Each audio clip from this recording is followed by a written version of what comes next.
오늘 오신 아버지 하나님,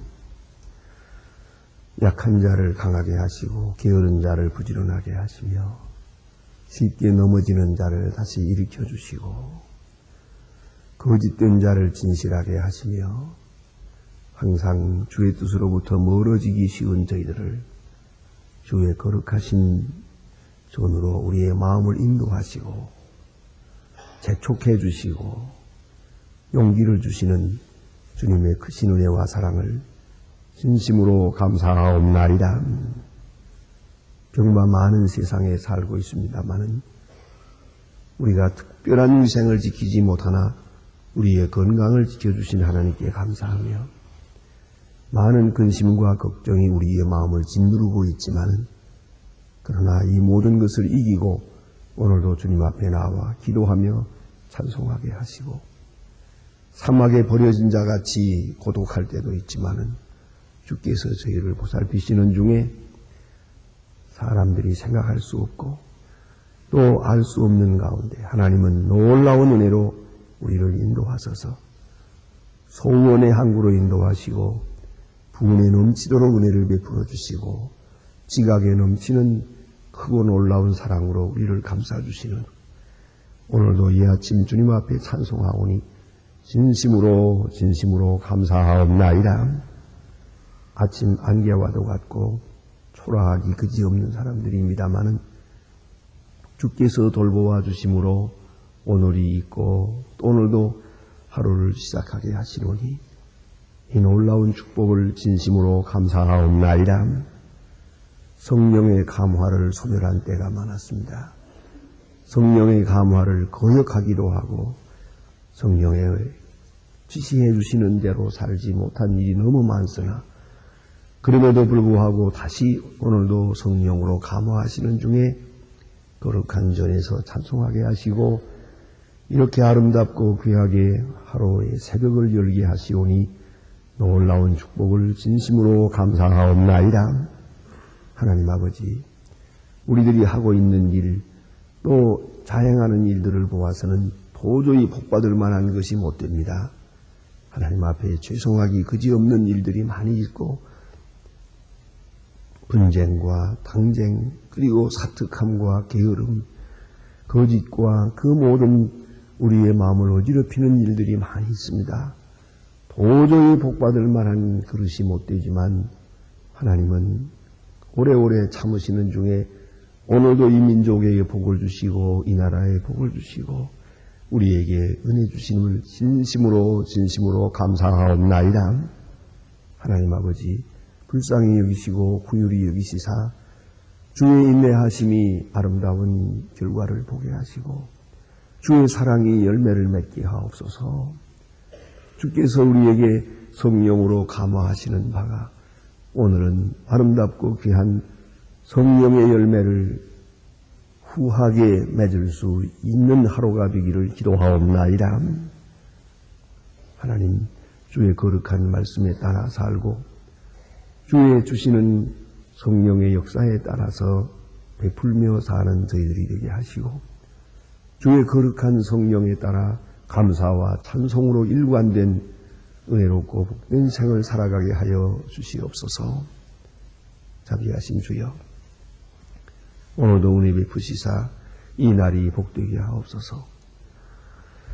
하나님의 말씀이 바르게 전파되게 하시고 교회된 그 귀한 사명을 잘 감당하게 하시고 하나님의 축복과 은혜가 이 교회에 나타나 주시기를 기도하옵나이다. 간절히 바라옵는 것은 교회를 섬기며 교회를 위해서 몸과 마음 정성을 다하는 신실한 일꾼들이 있습니다.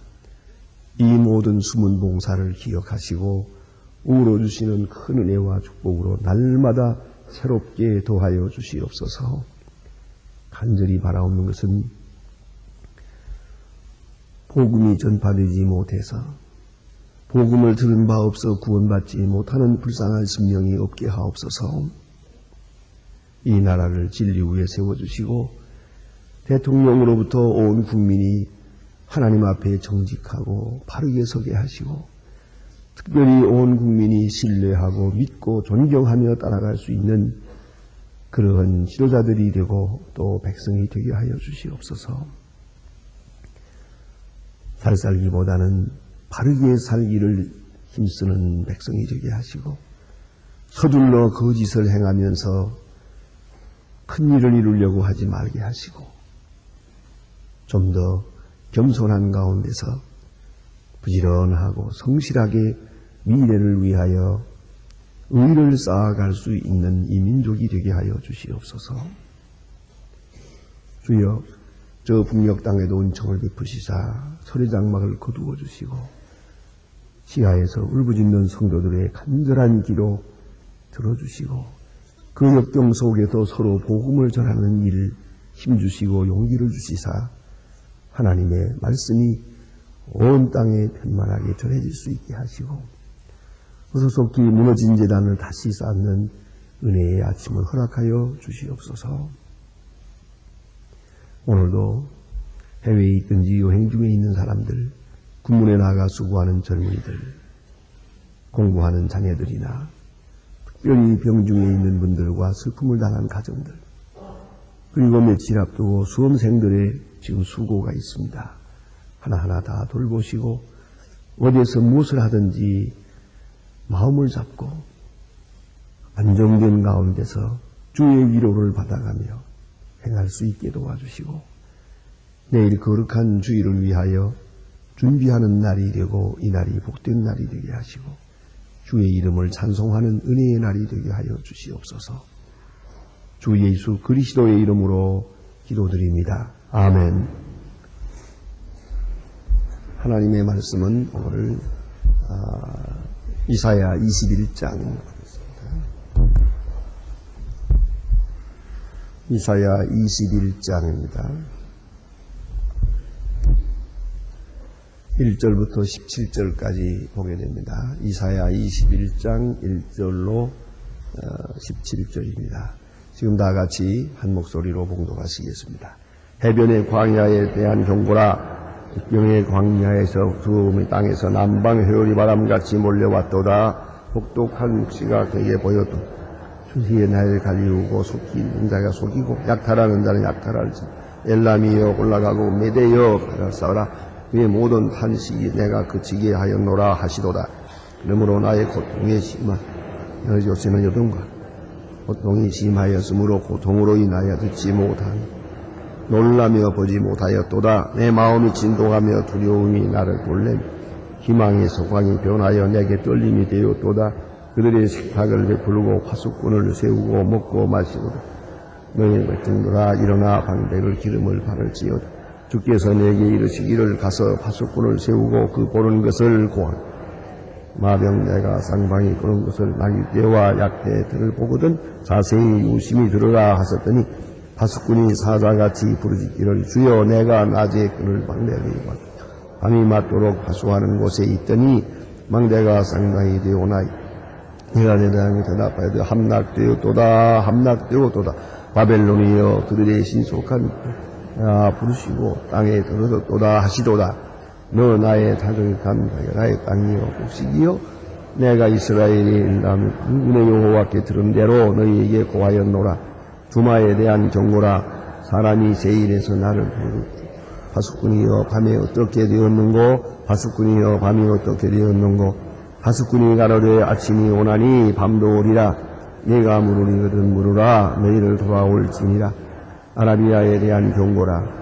그단 대장이며 너희가 가나안에 수종한 습숙하니 대마의 땅에서 금이나 물을 가져다가 목마른 자에게 주고 떡을 가지고 도피하는 자에게 영접하여 그들이 칼날을 피하여 뺀 칼날과 전쟁의 어려움을 도망하였으니 주께서 이같이 내게 이르시되 품꾼의 정한 기한이 같이 1년 내에 계달에 그의 영광이 서가있으니 이달 자손의 종말자가 남은 수가 적으리라 하시리라. 이스라엘 하나님이 여호와의 말씀이니라. 아멘. 오늘 주신 말씀 가운데는 바벨론에 대한 경고 그리고 다시 두마에 대한 경고와 아라비아에 대한 두단에 대한 경고 이렇게 몇 가지 말씀이 있습니다. 오늘 본문 말씀을 보면서 우리는 선지자가 어떤 사람이며 또 선지자의 말씀을 들으면서 사는 사람은 어떤 믿음으로 살아가야 하느냐 하는 것을 보게 됩니다. 오늘 본문에 보는 바와 같이 선지자가 지금 바벨론에 대한 경고의 말씀을 듣고 있습니다. 하나님의 계시를 받을 때 그런 귀로 하나님의 말씀을 이렇게 듣는 거기에만 있지 않았습니다. 귀로 하나님의 말씀 이러하리라 앞으로 이렇게 되리라 하는 그런 말씀을 귀로 듣고 또는 가슴으로 들었어요. 그래서 오늘 본문에 보면 이 경고의 말씀을 들을 때 마치 임산하는 여자와 같다. 아주 고통을 느꼈어요. 그리고 특별히 희망에 대한 좋은 소식을 전할 때는 그 가슴과 그 몸이 아주 떨리면서 기쁨으로 충만합니다. 또 이렇게 그 멸망에 대한 어두운 소식을 전하게 될 때는 온 몸이 비틀리고 아주 고통을 당합니다. 자기 자신이 고통을 당합니다. 하나님의 예언의 말씀을 들을 때 자기 자신이 먼저 큰 고통을 견딜 수 없는 고통을 겪게 되었다는 그런 말씀입니다. 그런 가운데서 하나님의 말씀을 듣습니다. 미래에 대한 말씀, 경고에 대한 말씀을 듣게 됩니다. 그리고 이제 또 나가서 전하는 것도 이렇게 하나님께서 강하게 말씀하셨기 때문에 들어가서 전하지 않을 수가 없습니다. 하나님의 말씀을 전하게 됩니다. 자, 이제 문제는 이 말씀을 받는 사람입니다. 말씀을 받는 사람은 이 말씀을 들으면서 현재 눈에 보이지 않는 것을 보게 됩니다. 하나님의 말씀이 저 깊은 세계에서 말씀하고 있기 때문입니다. 아주 비밀한 것, 깊이 숨겨진 것을 말씀하고 있기 때문에 그것을 볼 수 있는 시각을 가지게 됩니다. 선지자의 말씀을 잘 받아들이게 되면 그 생각과 뜻이 아주 깊은 세계에 있게 되고 하나님의 뜻을 접하고 하나님의 뜻을 받아들이는 그런 가운데 있게 되고 그 다음에 주신 말씀의 뜻은 뭐냐면 이제 미래에 살게 됩니다. 현재는 이렇게 어렵고 고통스럽지만 저 앞을 바라봅니다. 벌써 생각은 저 앞에 가 있습니다. 발은 땅에 붙이고 있지만 생각은 하늘에 있어야 한다는 말처럼 말이죠. 몸은 현재라고 하는 곳에 집착되어 있지만 생각은 지금 저 앞에 가 있습니다. 10년 후에, 20년 후에, 혹은 100년 후에, 혹은 1000년 후에 저 앞에 가 있는 것이옵시다. 그러면은 저 앞에 희망이 있으면 내가 지금 오늘 여기 살면서도 희망적입니다. 소망에 넘칩니다. 지금 내가 아무리 여기서 잘 살고 편안하고 하더라도 저 앞을 바라볼 때 캄캄한 어두운 구름이 다가오고 있으면 지금부터 나는 괴롭습니다. 그리고 그 멸망에 대하여 내가 해야 할 조치를 취해야 되는 것이옵시다.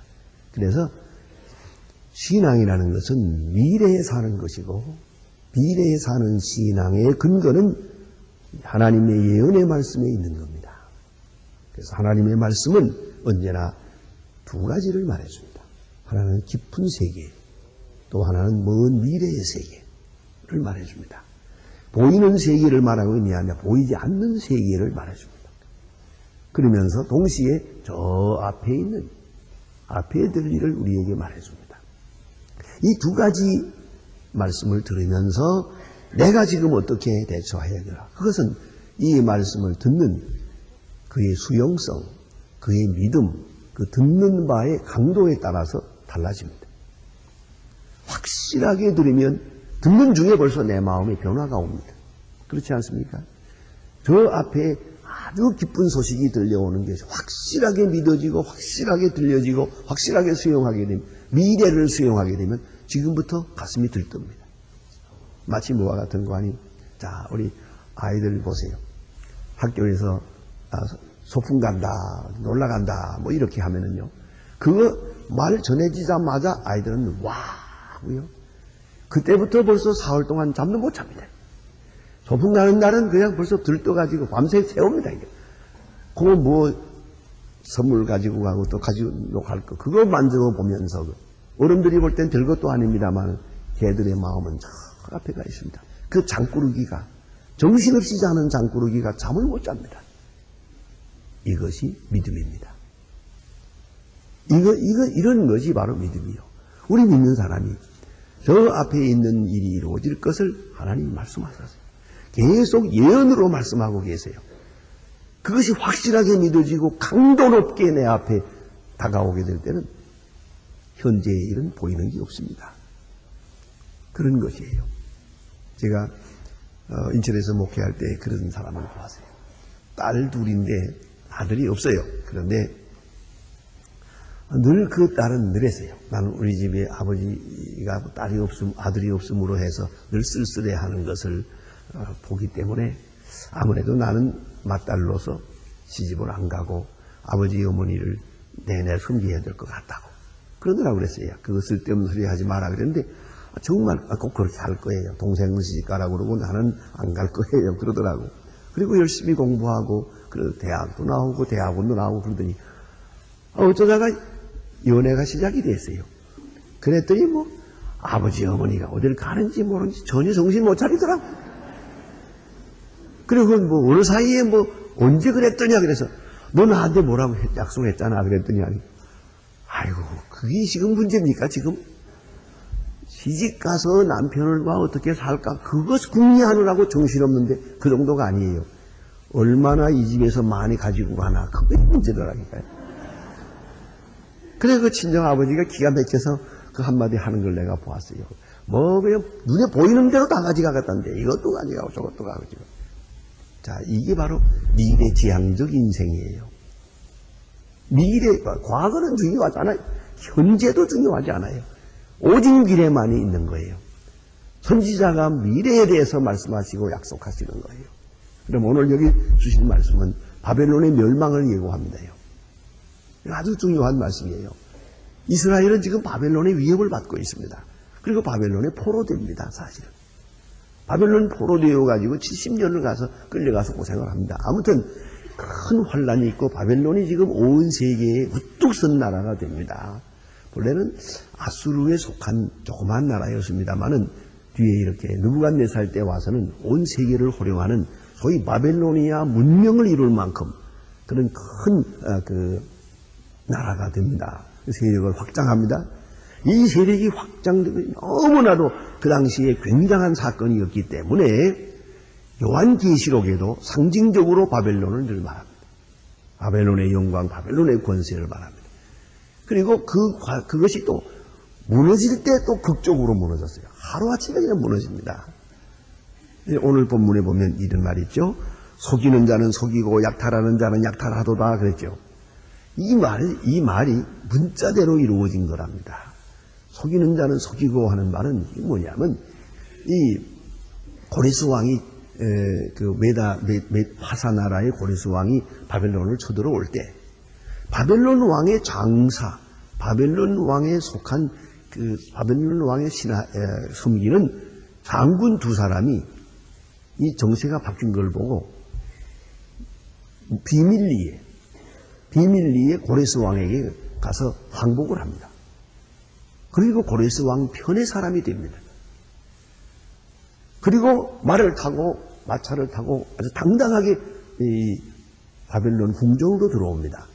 아니 자기 나라 장군이 들어오는데 문 안 열어주겠습니까? 안심하고 문을 열어주었죠. 그대로 들어가서 벨사살 왕을 칼로 찔러 죽입니다. 이렇게 해서 바벨론은 망합니다. 아주 큰 싸움도 못 해보고 그 속에 속이는 자가 있었어요. 속이는 자는 속이고 양탈하는 자는 약탈하라. 이 문자 그대로 이루어진 겁니다. 그렇게 크고 굉장한 세력을 가졌던 바벨론이 하루아침에 그대로 아주 깨끗이 망한대요. 이런 일이 있어요. 그리고 고레스 왕이 온 세계를 지배하게 되고 그 다음에 또 하나는 여기 본문에 보니까 여기 있습니다만은 모든 탄식을 내가 그치게 하였노라 그래요. 바벨론 왕으로 인해서 탄식하는 사람이 많았죠. 우선 예루살렘 성전이 무너집니다. 그리고 예루살렘이 멸망되고 수많은 사람이 포로되고 지금도 5만 명은 큰 숫자입니다. 그런데 그 당시 그 옛날 말이요. 예? 이게 지금 적어도 2700년 전 얘기거든요. 그때의 5만 명이라는 건 굉장한 겁니다. 그런 젊은이를 전부 포로해 갔습니다. 바벨론으로. 그렇게 해서 바벨론 나라가 더 강하게 되는데요. 이런 생각해 볼 때 굉장한 사건입니다. 이 일로 인하여 많은 주변의 나라들, 예루살렘만 아니고 주변에 있는 모든 나라들이 고생을 하게 됩니다. 그냥 또 느부갓네살은 잔인했거든요. 그냥 만나는 대로 찌르고 심지어는 아이 벤 여자의 배를 갈랐다고 그러지 않습니까? 이렇게 잔인하게 해서 모든 사람이 그 앞에 굴복할 수밖에 없고 벌벌 떨면서 항복을 하게 됐죠. 자, 이제 바벨론이 무너질 때 반대로 그로 인해서 학대를 받고 고생을 하던 사람들은 여기 보니까 탄식을 그치게 되리라. 탄식을 내가 그치게 하였노라 그랬어요. 바벨론으로 인해서 압박을 당하면서 고생하던 모든 사람들의 탄식을 하나님 말씀하십니다. 내가 그치게 하였노라. 그러니까 이러한 사건이 이제 있습니다. 이런 메시지가 전해집니다. 이제 바벨론이 계속 일어나는 걸 보면서도 선지자의 마음은 아니에요. 바벨론은 이제 70년 후에 무너질 거예요.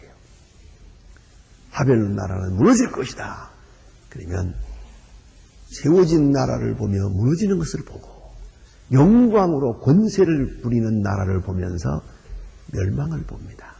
동시에 포로되어 가면서 많은 압제를 당하는 처지에 있으면서도 이제 하나님의 백성들은 선지자의 말씀을 들으면서 생각해야 됩니다. 바벨론에서 돌아올 때의 일을 생각합니다. 탄식을 다 그치고 돌아올 때의 일을 미리 생각합니다. 이것이 옵시다. 그러면 여기서 선지자의 메시지는 계속 전해집니다. 그것은 뭐냐면 바벨론에게 순복하라. 왜요? 사실은 그래서요. 문자대로 이루어진 겁니다. 어째서 그러냐 하면 바벨론 느부갓네살 왕이 좀 성격이 급한 사람이에요. 한 번 와가지고 막 때려부시고 그 다음엔 돌아가요. 그 다음엔 조공을 바치고 내 밑에서 속국으로 식민지로 순종하라. 그때 조용히 순종하면 더 이상의 어려움은 없습니다. 이것이 하나님의 뜻인 줄 알고 우리가 하나님 앞에 잘못했고 범죄함으로 인해서 이러한 어려움이 있었다. 그런 거로 우리는 이것을 잘 견디자. 그리고 조용히 신앙적으로 견뎠으면 더 이상의 어려움이 없어요. 그런데 왕들마다 못된 짓을 했어요. 비밀로 애굽으로 사신을 보내고 다른 나라로 또 보내서 이 동맹을 해서 어디 힘을 합해가지고 바벨론을 이겨보려고 이런 정치적 공작을 했죠. 이걸 알고 느부갓네살이 또 쳐들어옵니다.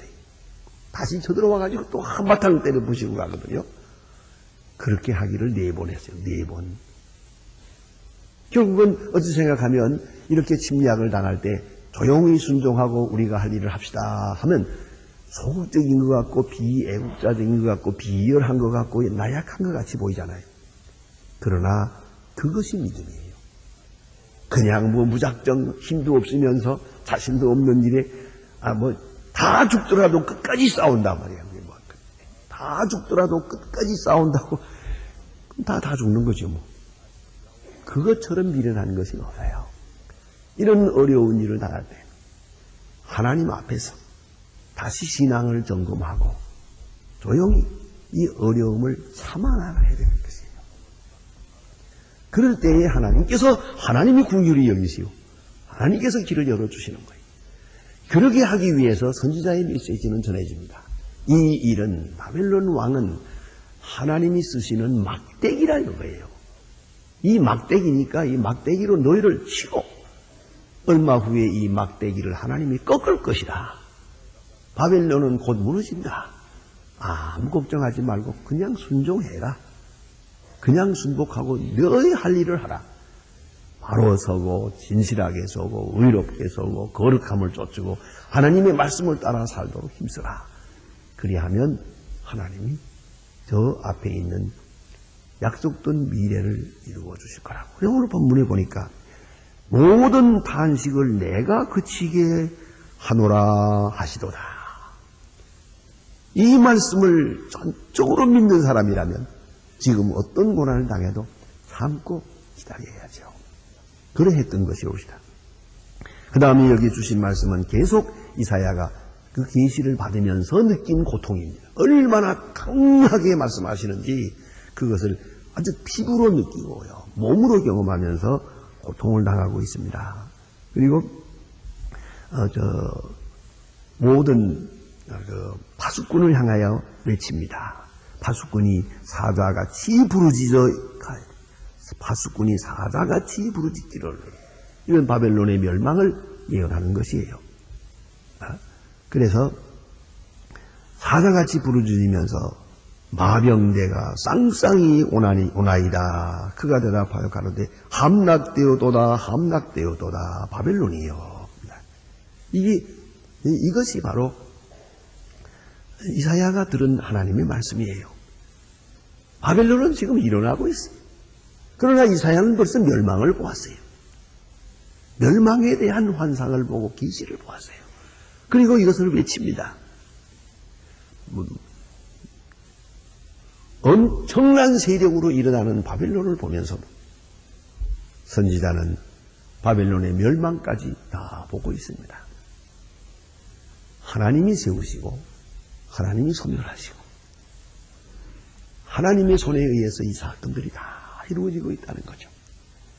그런 거로 신앙적으로 조용히 순종해야 했습니다. 그 많은 사람 가운데 개인적으로도요, 조용히 순종한 사람들은 편안하게 살 수가 있었어요. 그런데 이걸 참지를 못하고 다시 전쟁을 해야겠다, 동맹을 해서 외세를 끌어들여서 이 나라를 다시 찾아야겠다. 그리고 몸부림치는 사람들, 소위 흔히 말하는 강경파, 이 사람들은 다 소멸돼서요. 그걸 잊지 말아야 합니다. 오늘도 우리가 어떤 일을 당하든지 개인적으로나 민족적으로나 하나님 앞에서 정직히 행하고 조용히 현실에 순종할 것이에요. 현실 속에 하나님의 뜻이 있으니까. 하되 우리의 마음은 현실을 넘어서 저 미래에 있고 저 앞에 있는 하나님의 약속, 그것에 마음을 두고 오늘을 살아가야 되는 것입니다. 기도하십시다.